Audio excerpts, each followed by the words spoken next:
Okay, so this video is for evidence number 2. And in evidence number 2, you're going to be looking at something called vestigial structures. Okay? And vestigial structures are organs or structures that have lost their function in an organism and become reduced in size. And they become reduced in size just because it's more efficient for them. If they're not really using them, they don't have a function for it, but it's still part of their body, then it might as well just shrink down so that it's not maybe in the way or adding too much mass to their weight. So it's more of a efficiency thing in terms of why the structure becomes reduced in size.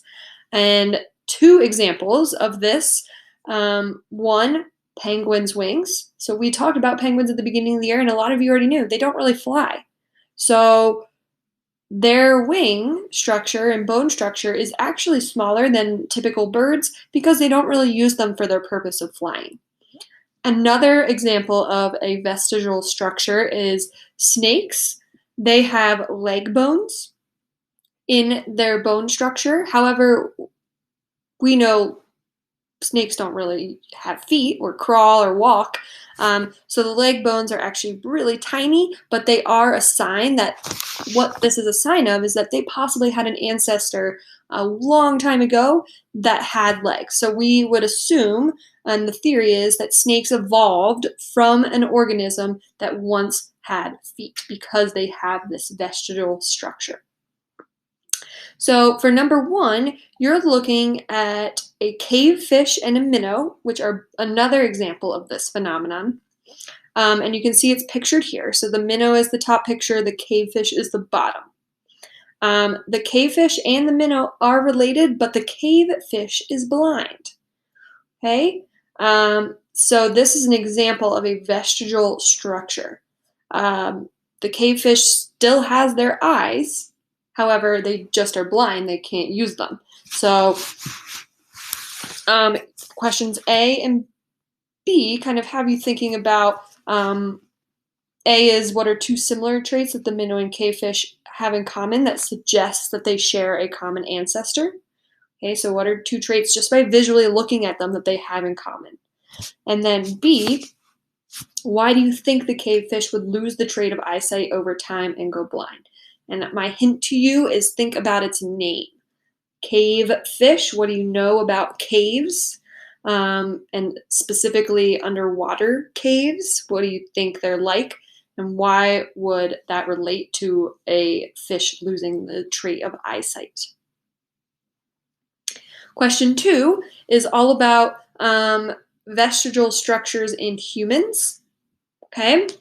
Because we have a lot of them and they are well documented.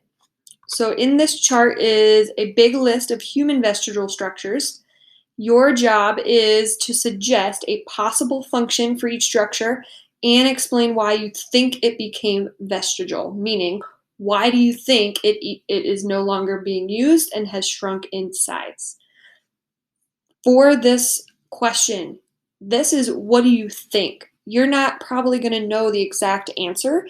This is just what do you think? There's no right or wrong answer for this part. And again, for this one, I have my example for the first one, which you can use as a guide. So the first one is appendix. And I wrote, I think the function for this structure was for digestion. And how I came up with this, if I were you, maybe a quick, like, what is an appendix? It is part of the digestive system, however, it's not really used. So I said, I think it was for digestion at one point. And then for the portion that says, why do you think the structure became vestigial? I think the structure became vestigial because as humans evolved, their diets changed. So maybe this structure is no longer needed for the type of diet humans have today.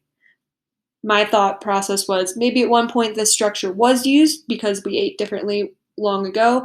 However, now in present day, our diets are different, so we don't need this structure. So over time, it has shrunken.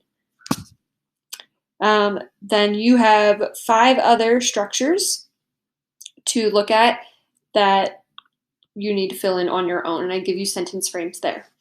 The tailbone. So we do have a tailbone, but we don't have a tail. Why would we have that? Muscles that move ears. Some of you may notice that you can actually move your ears because you have muscles that do that.